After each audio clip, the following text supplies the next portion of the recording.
ভাড়ার অ্যাকাউন্ট জমায় 180 কোটি। লালবাজারের জালে বেঙ্গালুরুর mule account king Chirag. Mule account কি?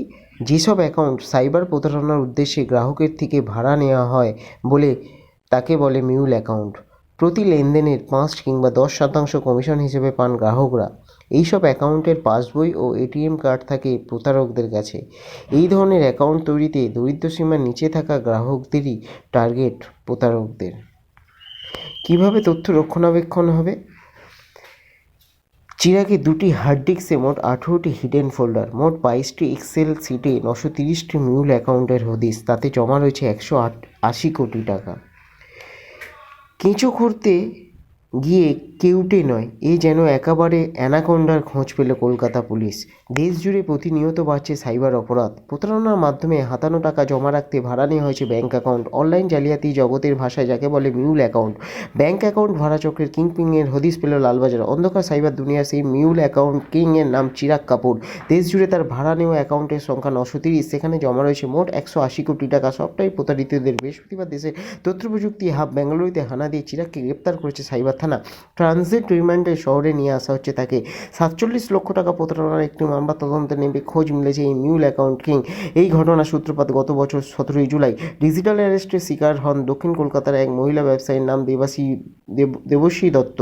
মুম্বাই পুলিশের এক আধিকারিক সেজে তাকে ফোন করে এক দুষ্কৃতী। দেবশ্রীকে বলা হয় বিমানবন্দরে তার নামে আসা একটি পার্সেল আটকানো হয়েছে, সেটি থেকে মিলেছে বহুমূল্যের মাদক। শুধু তাই নয়, দেশ জুড়ে আর্থিক দুর্নীতির সঙ্গে তিনি জড়িত বলে ভয় দেখানো হয়। তাতে কার্যত ভয় পেয়ে প্রতারকদের দেওয়া ব্যাঙ্ক অ্যাকাউন্টে 47 লক্ষ টাকা ট্রান্সফার করেন দেবশ্রী।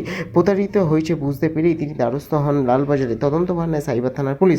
সূত্রের খবর, প্রতারিত অর্থে সে 7,40,000 টাকা শহরের একটি রোবোটিক্স কোম্পানির ব্যাঙ্ক অ্যাকাউন্টে ট্রান্সফার হয়। সেটিকে হাতিয়ার করে তদন্তে শুরু। অ্যাকাউন্টের সূত্র ধরে বাইপাস সংলগ্ন আনন্দপুর, পাটুলি ও নরেন্দ্রপুর থানা এলাকায় একসঙ্গে অভিযান চলে। গ্রেপ্তার করা হয় 8 জন অভিযুক্তকে, যারা শহরের বাসিন্দাদের মিউল অ্যাকাউন্টের হিসাবে রাখত। উদ্ধার করা 104টি পাসবই, 61টি মোবাইল, 33টি ডেবিট কার্ড, 140টি সিম কার্ড, 2টি কিউআর কোড মেশিন, 40টি স্ট্যাম্প। ধৃতদের জেরা করে এই চক্রের সঙ্গে যুক্ত দিল্লির এক মিডলম্যানের খোঁজ পায় সাইবার পুলিশ। গত 10ই অক্টোবর দিল্লি থেকে তাকে গ্রেপ্তার করতেই তদন্তে নতুন মোড় নেয়। ওই মিডলম্যান জেরায় জানায় যে দেশের মিউল অ্যাকাউন্ট কিংয়ের সঙ্গে সে সরাসরি ডিল করে।